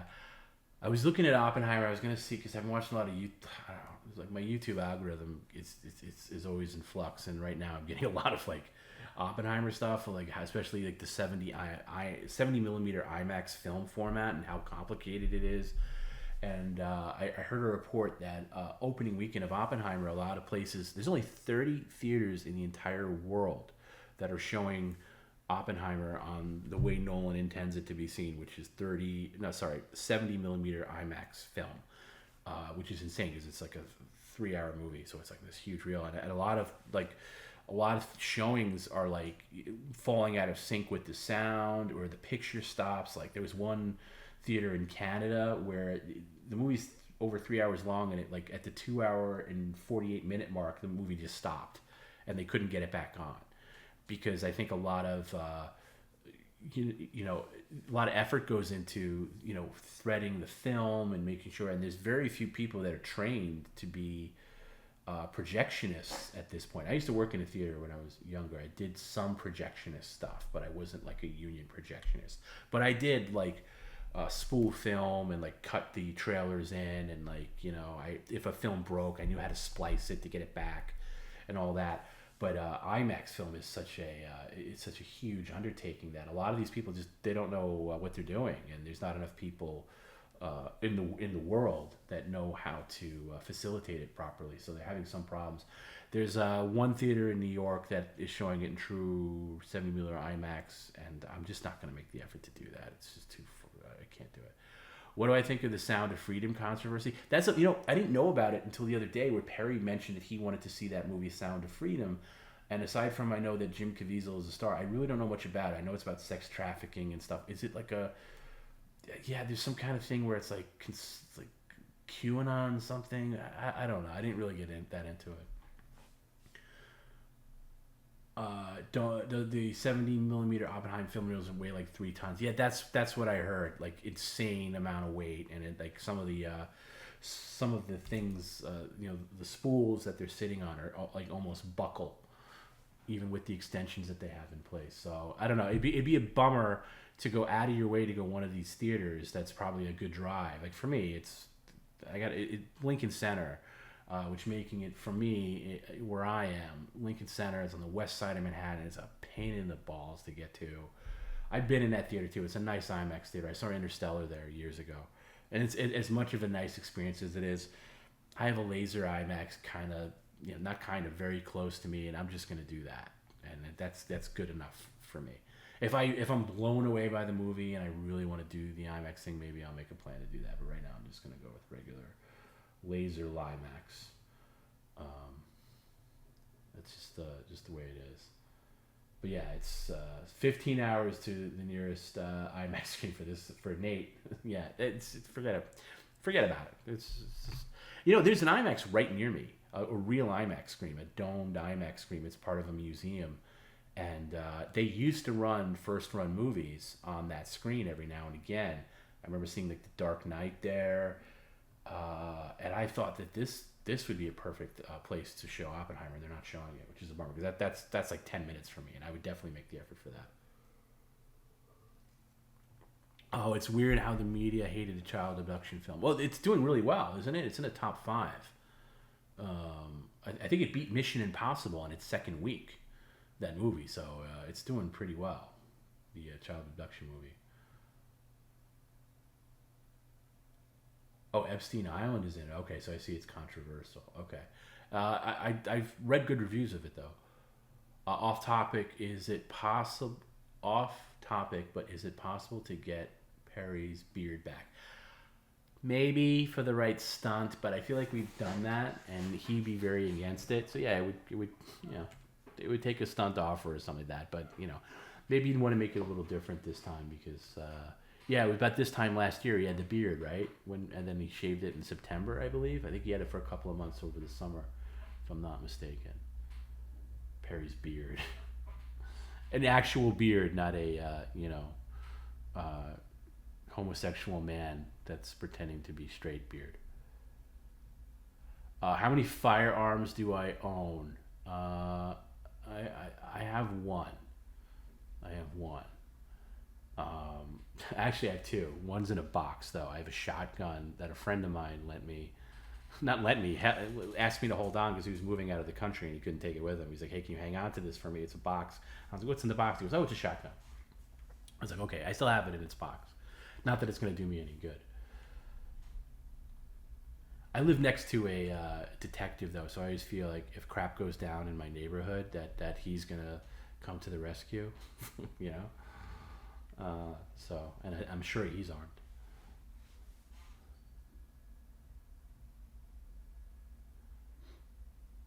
But like I recommend to anybody who owns a home, like just security's so cheap now. Just get I have security cameras all over my house, just in case somebody stole my catalytic converter a couple months ago. I have it on video. Kind of it's far away and everything like that, but it picks up a lot of stuff. Even if it's just a Ring camera. Oh, the reviews are bad amongst pedophiles. Okay, yeah, it's weird how everything gets politicized, and I try to stay apolitical as much as possible. I do lean conservative on a lot of things. I always say I'm socially liberal, fiscally conservative, but that just gets the lines get so blurred and it gets so fatiguing that I've just mentally checked out from it, where I don't really care anymore. I didn't vote in the last election. I'm not going to vote in the next election either. Not to say that that's something to be proud of. I'm not saying it is. I also live in New York. It doesn't make a hill of beans who I vote for. Please take Perry to a shooting range. Perry with a gun scares the bejesus out of me. I will not be taking Perry to a shooting range. Yeah, that would be Perry owning a gun. Even he says it. Like him owning a gun would be a bad thing. Somebody says that somebody stole the catalytic converter off a Meals on Wheels truck that delivers to you. That's pretty low. That's pretty low. I'm surprised that people go that low. That's crazy. That's crazy. It's a major thing. I didn't even know that the catalytic converter thing was a thing. Like I didn't know that was a rampant thing. And then and like anybody I told it to wasn't surprised. Like, oh yeah, so and so got that done, and so like got that done and all that. So please take Perry to a rage room. I would like to do that. We've been wanting to do that for a while. I think that's a great idea. Although the problem with Perry in a rage room is he has to actually be ragey. You can't just take him. He'd be like, okay, let me break this. When he's in normal mode, you're gonna have to get him worked up. We have to do a live stream where it's gonna be a bunch of guys kissing or something like that, and then have him smash stuff. Has Perry's relatives come out of the woodwork to try and sue PCL for mentioning him? No. Well, first of all, they wouldn't have a suit. Second of all, have heard from a number of people, primarily Kenny's daughter has written a bunch of us, including Perry, just to say how much she appreciates PCL and to confirm what a piece of garbage her father is, Kenny, and how, just, I don't want to get into the whole thing, but how Kenny is, as bad as he comes off on, the PCL narrative, he's even worse. Let's put it that way. Like, steals from his kids. I don't want to get into it, but it really, really bad. But, yeah. Yeah, Kenny's daughter and a couple others. No heavy hitters. Not Amy. Not Brian. I think Amy would be flattered on how she comes off on this stream because she's basically a superhero, a hot superhero. Perry's the only one that's anti-Amy. I was like looking at the chat when like an Amy thing is going on, and like somebody will just type in like, "Oh my God, she's so hot," and like once in a while Perry will catch that. She's not hot. He gets so mad. The Dirk stuff is hilarious. I don't really think he was in Gene Loves Jezebel. You know what? I don't know that either, Nuge. I gotta say, I'm always at the point where I feel bad. I was annoyed that Dirk didn't play into the thing where Perry. Anyway, this is going back like a month or so ago, maybe no longer, maybe 2 months, where Perry was offered to $50. All you had to do was call Dirk and tell him the 92 story or something like that. And I messaged him like, "Hey, if you're around," and he just got really snappy with me. It was like, "I don't want to have anything to do with Perry stream. Don't call me." Meanwhile, this guy is called Perry when he's on the air to like chit chat, whatever. And anyway, he's a nice guy. He really is. He's one of these few people that actually has Perry's best interest at heart. And he takes, is he going to do any heavy lifting like when it comes to Perry? No. Did he take $50 out of Perry's pocket? Yes. But I feel bad. I do feel bad that he's turned into this like punching bag on the stream. I feel bad at the same time, though. I find it very funny. And I think if he's watching, I think he hopefully has a sense of humor about it. But anyway, he's a nice guy. I don't hate Dirk or anything like that. I'm glad that Perry has friends, that he can hang out with.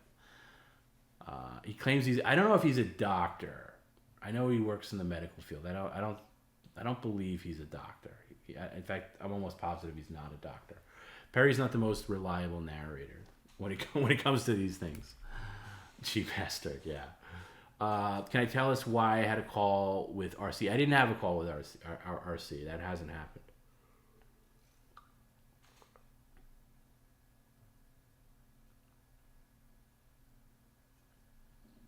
But, okay. Yeah.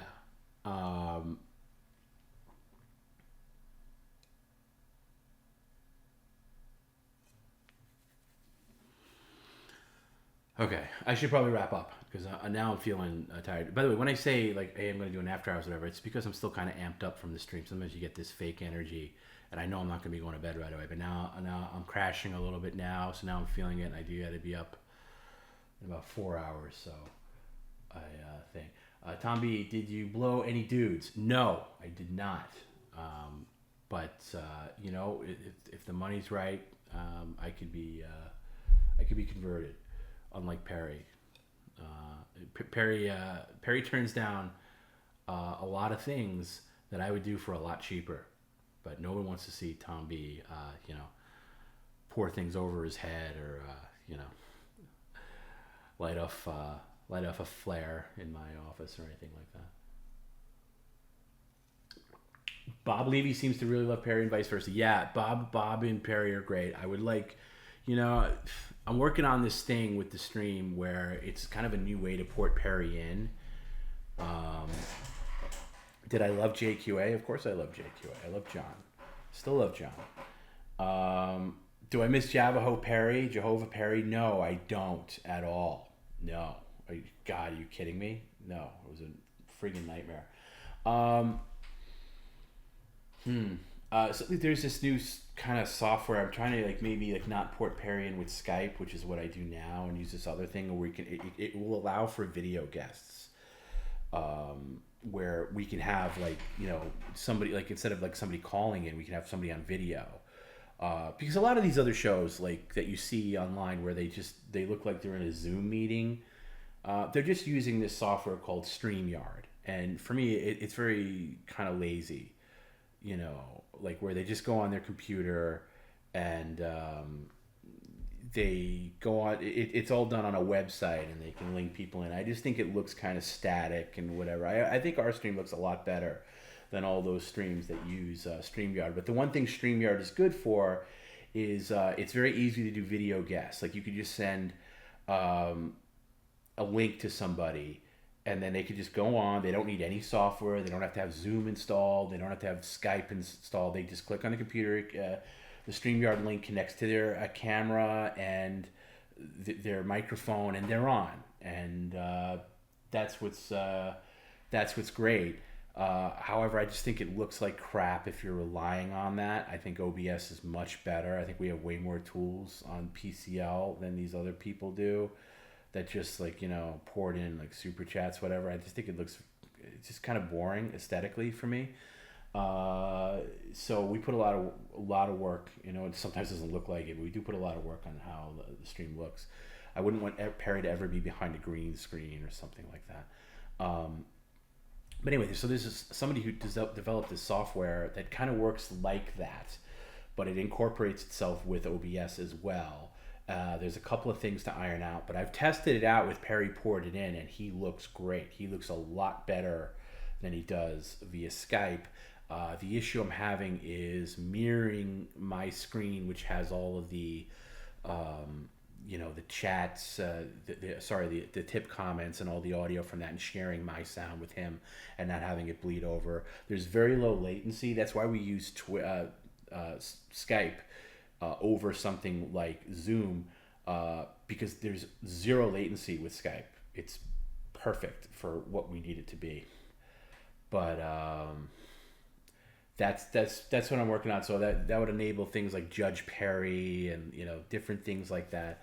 Anyway, getting back to Bob, I would like Bob and Perry maybe to do a monthly show or something like that. If Bob wants to do it, incorporate him on PCL. I'm not gonna have Perry do Shuli Network. That's not gonna happen. But I don't think a simulcast would work either. But I like Bob because Bob does genuinely love Perry. Genuinely love Perry. As does his wife. As for anybody else, I can't speak for them. But I really. I like Bob. Yeah, there can't be any lag. That's the thing. Once you put lag into it, it's really got to be zero latency. Bi-weekly with Bob. Yeah, and Bob's just a sweet guy. Bob really is I get really annoyed when I see other people shit on Bob, whether they're podcasters or whatever, they're doing a thing. He really. He's great, and I think he's really funny, and he has a very different approach to Perry that's different from my approach. It's different from other people's approach. He's very smart with Perry, where he will get his little digs in, but he says it more for the audience, knowing that it'll go over Perry's head, and sometimes it doesn't go over Perry's head, and he plays with that too. He doesn't back down, and I think he genuinely has Perry's best interest, and you're never gonna hear me say anything bad about Bob. And both him and his wife are we met them in person at Pottstown, and they were awesome, really awesome. Yeah, everybody was really from that whole side of things, but especially Bob, because Bob really knows Perry, and half the time I tune in to see. I don't watch all that often, but if I catch him on, MLC or one of the many shows he has on the Shuli Network, he's always wearing that PCL shirt. It's just he's always putting it out there. It's just he's always talking Perry up. He'll write Perry and say, "Hey, you were great," lifts him up, and it's a really nice relationship. So I like Bob, and I think they're very good together.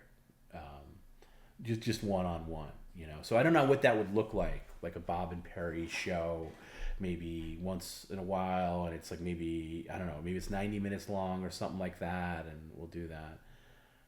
Did I get my poster from Pottstown? No, I didn't. I wasn't me personally. I wasn't looking for one, but I'm glad people seem to like Perry and Bob together. Jim says he watches MLC every day. Bob always stands up for Perry, even when Kevin is screaming out Perry. Yeah, Kevin Brennan in his gaming headset. Or, not even a gaming headset. He wears this headset. If you don't know Kevin Brennan, no relation to me. He wears this little headset that maybe came free with Doom 3 in 2004. It's like a Logitech headset that you would basically work from home to answer a phone bank with, definitely not to broadcast with. It's bizarre, but he'll just be like, "Oh, I don't like Perry. Everything's at work. I don't like Perry. It's garbage. Oh, I hate McDonald's. Oh, I hate McDonald's. PCL sucks. Perry sucks." And then Bob will chime in, "No, you don't get it, Kevin. He's great. No, Perry's great. You don't get it. He'll always stand up for us and PCL. It's great." By the way, I like Kevin Brennan. I don't give a shit. He can trash PCL all day long. I know he doesn't watch it. So, yeah. And there's some of these guys. I know I said I was going to wrap up now that I'm on a tangent. There's these broadcasters, and you can name them, where they're yelling broadcasters. They just yell. And it's like that guy Gino Bisconte is another one, and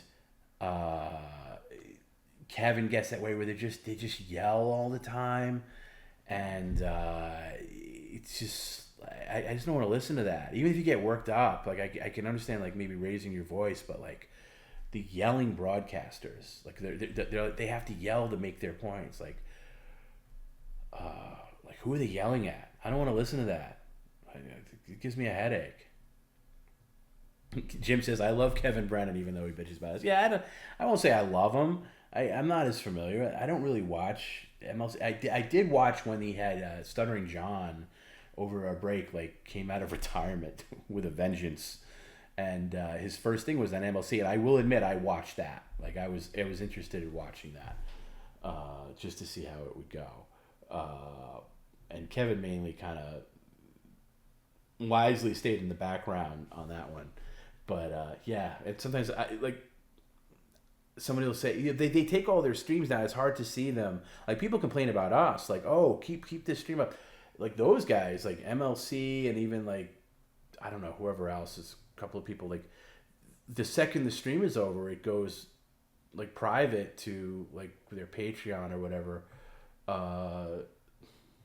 And so I can never see Jim will write to me "Oh, Kevin talked about us today," and I'm like, I don't care. But the one time I did see it, he was going off on everybody. Kevin, I was saying, "Oh, Perry's a fucking actor. He's fucking in on it. It's a work. Oh, I hate McDonald's. Oh, I don't want to do this. I don't want to do this. Send me money. Send me super chats. Send me tip comments. Send me offers. Oh, give me a fucking break. It sucks. Perry sucks. Who's watching Perry?" And that's man, I'm exhausted just doing that impression for 30 seconds. I can't imagine doing a 2-hour show. He's so he's just always, just dial it back a little bit. That's just me. I don't know. I'm just I don't know. Because I think Kevin was mad at at the time he was saying that, it was that guy Chad Zumak was trolling John and in on it with Shuley, and Bob, but they were mortal enemies, and now they're on good terms again. So I think he was just it's all a work. It's all these people. They're all bullshit. Why do you Bob? Yeah, he was shitting on Bob. Bob was just sitting there listening to him. Hacks. They're a bunch of fucking hacks. All of them are fucking hacks. Fuck Shuley. Fuck all these people. Bob, why do you go on? You just Shuley's bitch, I guess. You know, Bob just sits there and, like, you know, lets him lose his cool. Anyway. Yeah, that's my Kevin Brennan impression. I don't know. I don't know how good it is, but whatever. TomB does the complete opposite of what Perry does. Perry ends the show when it's not supposed to end, but TomB keeps the show going when it's supposed to be over. That's very good. That's very true. Kevin thinks Windy City Heat is a work. You know what? I can understand that. Somebody watching that for the first time. I showed that to people years ago, and they were like, I remember a very good friend of mine who I really trust his judgment in comedy. Like, we watched it together, and the movie was over, and he laughed at all the right moments, laughed at the table thing and all that. And he's like, yeah, I could see why you like that. That was basically a guy pretending that he's the butt of a joke. This is before I knew Perry. I was like, no, he's not pretending. He's not pretending at all. And then, you know, there's no... And I remember, I think I was sending it... I was going back and forth with Bob via text. And I was like... I just said, I think it's funny that Kevin thinks that Perry's a work. And Bob just wrote back. And he's like, yeah, you know what? He's never going to get it. He doesn't care about investigating into it. And he doesn't. He's not going to get it, and you know, it's funnier if he hates it in a way, and that's fine. You know, whatever. I do find Kevin funny though. It's just the yelling broadcasters grate on me. Like, I just can't. Like, I can listen to somebody get passionate when they're talking about something, where they're just like, they'll get a little heated and they'll talk a little faster and a little louder. You know, it could be about a political thing, or like, I can't believe Barbie made all this money and Oppenheimer only made this, or Mission Impossible only made this, whatever you're talking about. I can understand getting heated in a sentence or two, but then you dial it down a little bit. But these guys, they're just they just yell. They're just loud broadcasters. There's a number of them. I see them on YouTube sometimes, and they'll come across my they'll come across the PCL YouTube, not my personal YouTube. I'm very careful when I watch my personal YouTube because I don't want to be recommended more of that. But on the PCL YouTube, sometimes I'll just like look at this, and then that'll be all like MLC and Shuley stuff and things like that. Kevin is watching PCL. We'll warm up to it. That's fine. Like, whatever. If he warms up, great. And if he doesn't, that's great too. You know, he's doing him, we're doing us. It's very different things.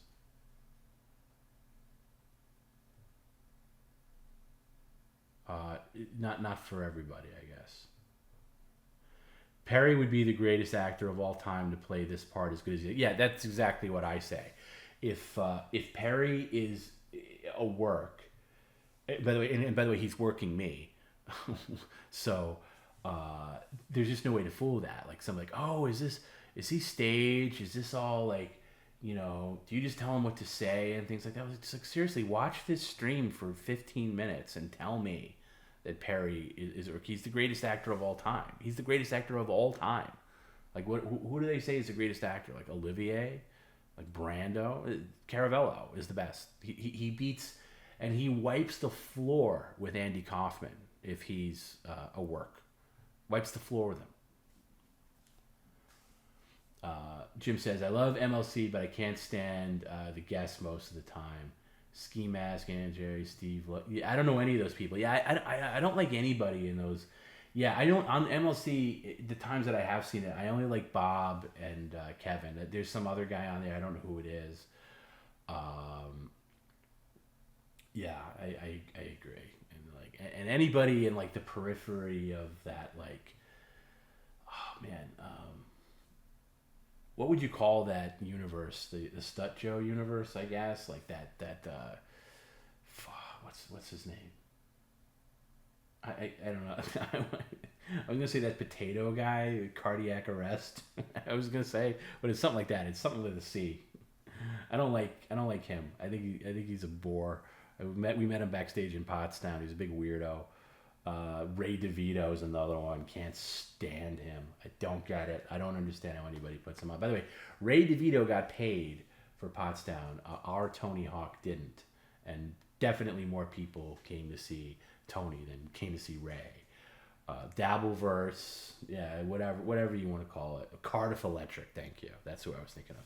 Don't get it. Don't get his appeal. Don't understand how anybody has him on like he's some big get. I don't get it. But then again, there's a lot of things I don't get. If you get it, great. It's just not for me. Jim says, look, Perry walked in while I was brushing my teeth and took a piss basically without asking. If Perry is at work, he's more committed than 10 Andy Kaufmans. Yeah, exactly.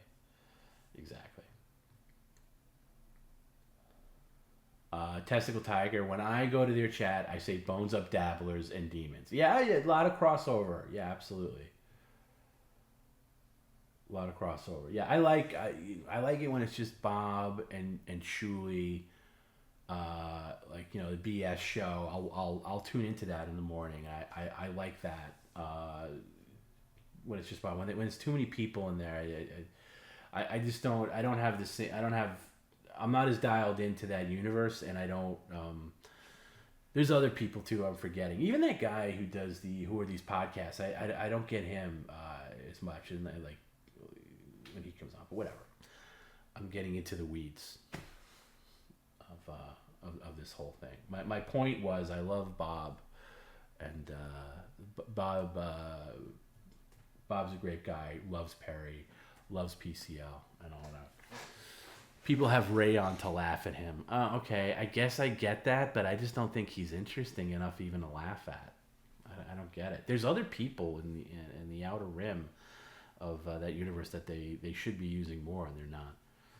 Kevin only cares about Super. That's the thing with Kevin. Like I see, like there's people on there that are like donating like $200 in a super chat, and they'll just read it. Like, holy crap! Like God bless you if you can keep that up. Chrissy Mayer seems to get Perry. Yeah, Chrissy does get Perry. Absolutely. Does get Perry. Maybe didn't at first, but definitely gets Perry now. I agree with that.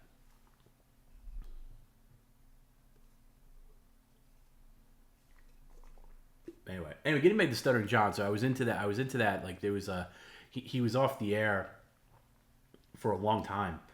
And, you know, and obviously there's these whole platforms that just are all about showcasing what an ass he is or whatever.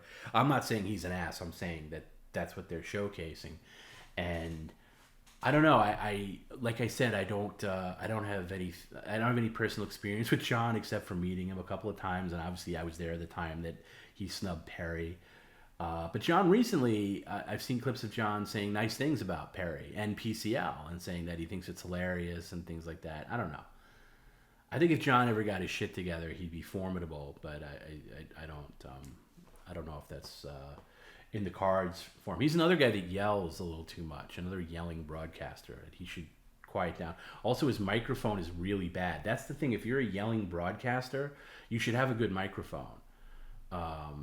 And Kevin doesn't. Kevin Brennan has a terrible microphone. He sounds terrible. Like, for all the money he allegedly makes with super chats and everything, you would think he would invest a little bit of money into like a headset that doesn't make him look like a receptionist for Tropicana in 1994.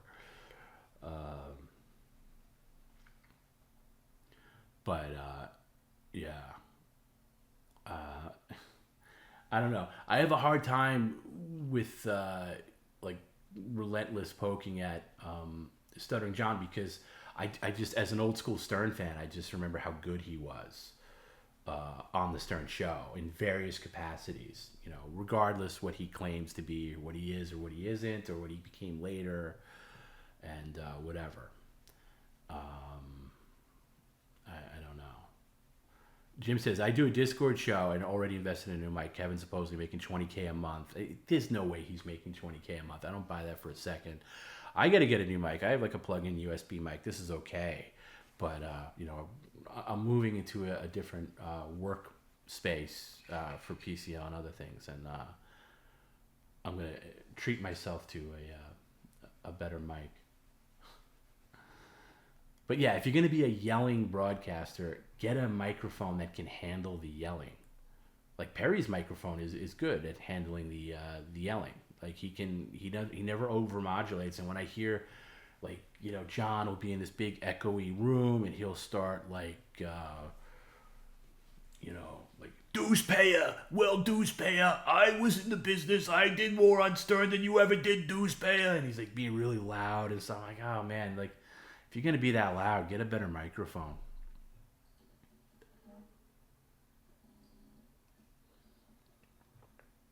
You think he does make $20K a month because he pays by? Well, I don't know what he makes. I know somebody claimed that he said on the air that he makes a $20K a month. That's insane to me. God bless him if that's what he pulls in. That's what he cuts out when he yells during it. Yeah, you cut out because you have a crappy mic. So if you are making that much money, why is your production so bad? Get a new setup. Get a real microphone. You can afford it, obviously, if you're making that kind of money.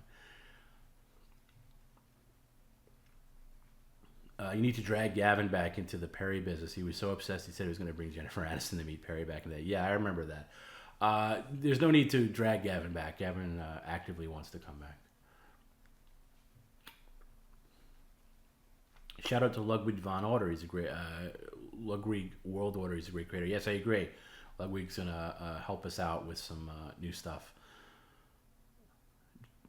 Oh, is that true? Jim says the Stuttering John just struck Zumach's channel. See, that's such bullshit. Oh, I didn't know that. Okay. For doing a show where Chad pretended to be the guest of John's show. It's such a weird thing. I don't know. I mean, if you're straight up stealing the content, then yeah, you should strike. But if, you know, I don't know. I don't get that whole stream sniping thing either. Like that to me gets a little fatiguing.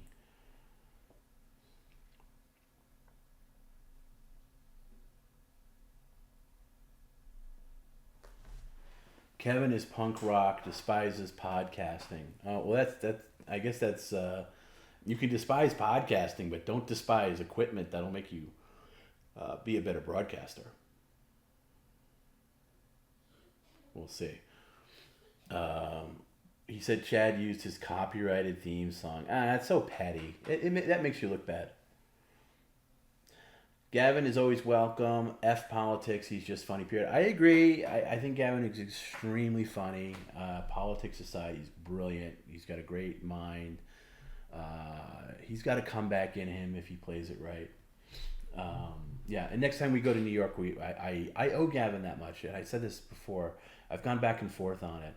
And the truth is, I wouldn't be doing PCL if it wasn't for Gavin, because Gavin, I don't know if I could say that, but Gavin's the one that turned me on to Perry to begin with. I used to work with Gavin way back in the day, and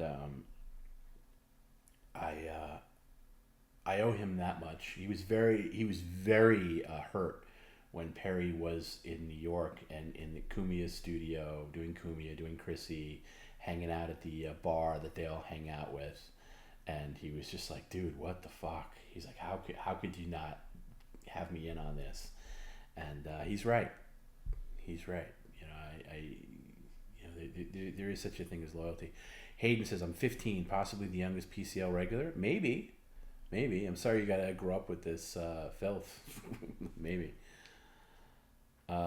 King, I remember seeing you on Compound Media years ago. Yeah, I'm on a few Compound Media shows back in the archives, because I would help.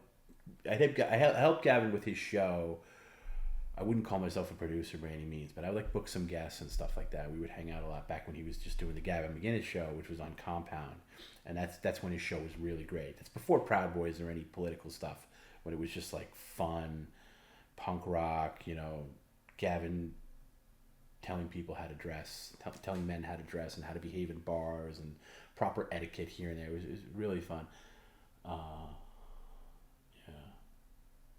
I love Perry and I love Bob Levy. Please try to hook up a show with them both. Yeah, got to do something that makes it worth. Definitely can't afford Bob's fee. That would be whatever Kevin pays him if he's pulling in $20K. We're poor old PCL is not going to be able to afford that bill. But we'll see. We'll work something out eventually.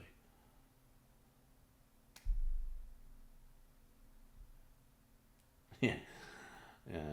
Soviet Goat says 15 years old. Good thing all my comments are family friendly. Yeah, once in a while, I got to pre-read Soviet Goat. So once in a while, I get Soviet Goated with some of the Tom's tips. Once in a blue moon, I just got to change a word or two. Like there's sometimes I'm just not in the mood to say the C word or something like that, and I'll change it to the P word or something. But yeah, Soviet Goat's gonna Soviet Goat. We love him for it. Anyway, this is a good part. This is a good time to wrap things up and just say thanks, guys. Thanks for hanging out. Thanks for watching. Thanks for subscribing. Thanks for liking. I do mean that. If the YouTube people want to stay on the screen like this, do us the favor of at least liking the video. I don't make a habit out of pushing that during the stream because I hate when creators do that. Like the video, you cheap fucks, you fucking freeloading YouTubers, just watch it for free. Like the video, subscribe to the channel, give us some super chats. Don't just sit there and watch, participate. God damn, you people freeloading on YouTube complain about not being on the screen chat. You're not even liking the video. So like the video. When PCL goes live, just click like. That would help us out. So thanks for that. Thanks everybody who signed up for Patreon. That really helps me out personally because I split that with Perry. And yeah, thanks to everybody. Thanks to even the people that hate PCL, that hate me or hate Jim or Garrett and hate Perry.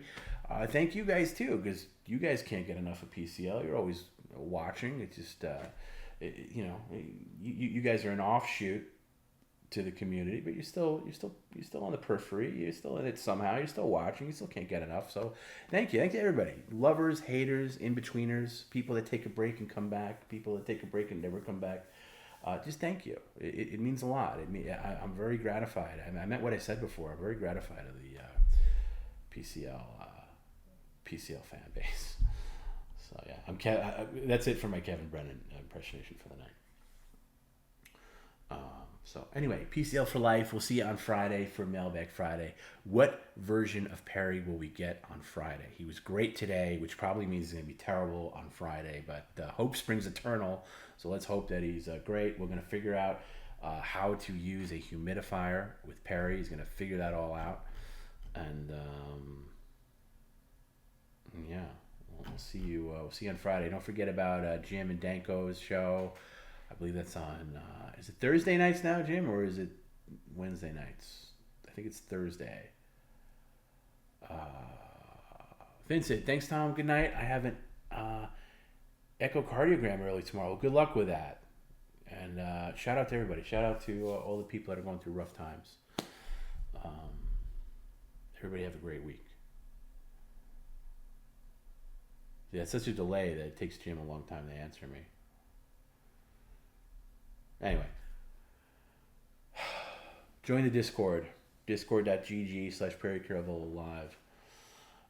Tuesday and Thursday. Oh, I didn't realize you kept the 2 days a week. Okay, I knew you were doing that during the break. 2 days a week. These guys are busting their butts doing a Discord show.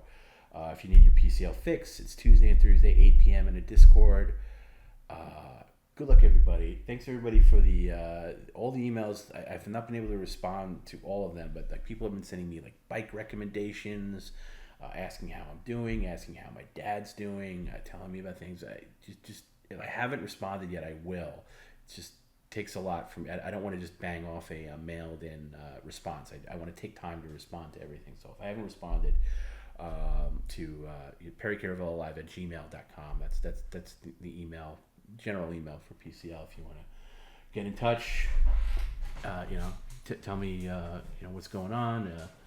If you'd like Perry to do something, well, that's PCL offers really. But tell me that I suck. Tell me that Perry sucks, or give me your opinion or whatever. Don't forget about the poll over on PCL Official on Twitter. And PCL for life. Love you guys. See you on Friday.